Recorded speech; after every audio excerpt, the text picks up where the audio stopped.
Halo guys, kali ini gue akan ngerangkum anime Aono Exorcist Kyoto Fujouhen yang dirilis pada tahun 2017. Di awal scene, kita diperlihatkan anak dan ibu ini dihadang oleh anggota eksorsis karena di depan ada pertarungan antara eksorsis dan penjahat. 一般の方は危険ですので、部屋の中に入っていてください。 Dan apa yang dipikirkan bocil ini, dia langsung lari dan mau lihat. Aduh Cil, ada-ada aja kau nih. Aduh. Lalu si bocil ini ditangkap oleh penjahat. Enak kau kan, ketangkep kau kan. Alhasil si bocil ini dibawa kabur oleh si penjahat itu. Scene berpindah di mana diperlihatkan karakter utama yang belum bisa mengontrol api biru miliknya.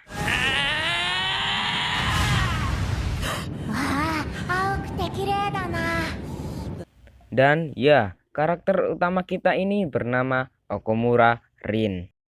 Dan datang Sura yang tugasnya mengawasi Rin agar dia bisa mengontrol api biru miliknya. Kalau tidak bisa mengontrol, maka Rin akan dibunuh sama eksorsis. Kenapa Rin akan dibunuh jika dia tidak bisa mengontrol api biru miliknya? Karena dia ini setengah manusia dan juga setengah iblis. Scene berpindah di mana diperlihatkan adik Rin yang bernama Okumura Yukio. Dia juga eksorsis menengah kelas 1. Penyerangan terjadi karena mata kiri Fujoo dicuri dan pria yang mencuri itu adalah pria bertopeng tadi. Di sini gue kasih tahu, Fujoo itu iblis level tinggi yang dikabarkan menyebar wabah di zaman Edo akhir. Mata kanan dan mata kiri dikatakan telah dicongkel sama pendeta yang bernama Fukaku. Bahkan matanya memiliki racun yang sangat kuat dan benda yang sangat berbahaya. Lanjut. Di sini Okumura mau pergi untuk mencari anak kecil dan mata kiri Fujoo yang dicuri, dan dia ditemani oleh Pak Todo. Lagi enak-enak jalan dan tiba-tiba Rin muncul di samping mereka. Singkat saja, mereka bertiga ketemu sama penjahat yang mencuri mata kiri Fujoo dan menculik bocil tadi. Dan penjahat itu ditembak oleh Yukio, tapi dia berhasil menghilang. Tiba-tiba Pak Todo ini dirasukin sama iblis tadi yang berhasil menghilang. Dan ya, Pak Todo benar saja, dia dirasukin oleh iblis jahat itu. Singkat saja, Pak Todo ini langsung menceramai si Yukio. Singkat saja, sehabis menceramahi Yukio, Pak Todo ini langsung pergi. Lalu Yukio mengobati si bocil itu, dan habis mengobati si bocil itu langsung dikasih ke ibunya.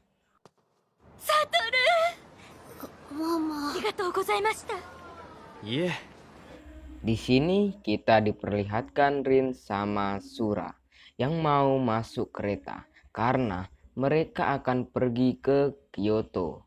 Diperlihatkan ada 3 orang siswa yang baru masuk di kereta, dan 3 orang siswa itu benci sama Rin karena kekuatan api biru itu telah membunuh kakek 3 siswa itu 16 tahun yang lalu. 青い炎は人を殺せるんや。16年前の青い夜、俺のじいさんも島のじいさんも一番上の兄貴も子猫丸のおとんも。 Singkat saja, mereka semua sudah sampai di Kyoto. Setelah sampai di Kyoto, mereka semua langsung naik bis.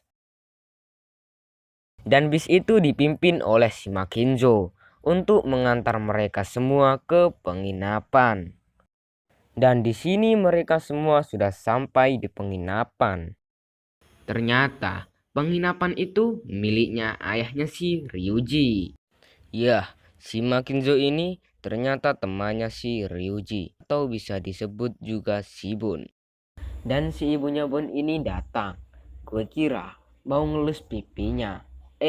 Gak taunya. こ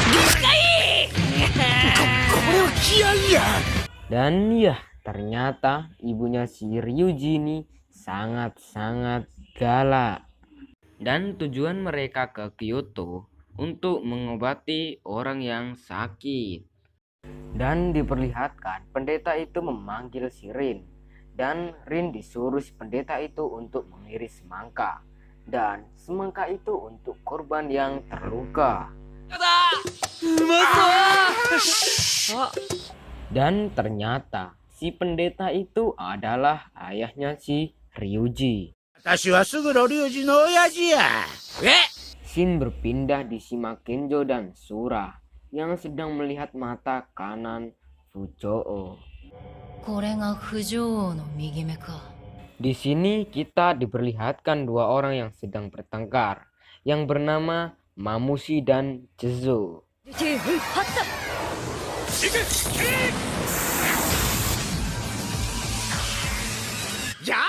Untung saja ada Ryuji yang melerai mereka berdua. Kita diperlihatkan Ryuji yang meminta izin ke Sura untuk ke gunung dan mau bertemu dengan ayahnya. Tapi Sura menolak karena dia sebagai pengawasnya, dia tidak bisa menjanjikan Ryuji pergi ke gunung. Di sini Ryuji sama Konekomaru pergi dan tinggal Renjo sama Rin. Nampaknya Renjo di sini takut sama Rin karena Rin ini setengah manusia dan juga setengah iblis. Tapi lama kelamaan Renjo ini sudah terbiasa sama Rin. Di sini Ryuji yang sedang duduk sendiri dipanggil sama Iwabami. Dan insiden mata kanan Fujoo diduga para pengikut Myoda terlibat sama insiden ini. ヨーダの門が疑われてるのはご存知か Dan Ryuji menyuruh Uwabami agar ayah Ryuji ikut rapat, meskipun harus menyeretnya ke sini. おとん引きずってでも連れてきてくれへんか わかりました Shin berpindah. Para tim eksorsis telah menemukan target yang dicari. Tapi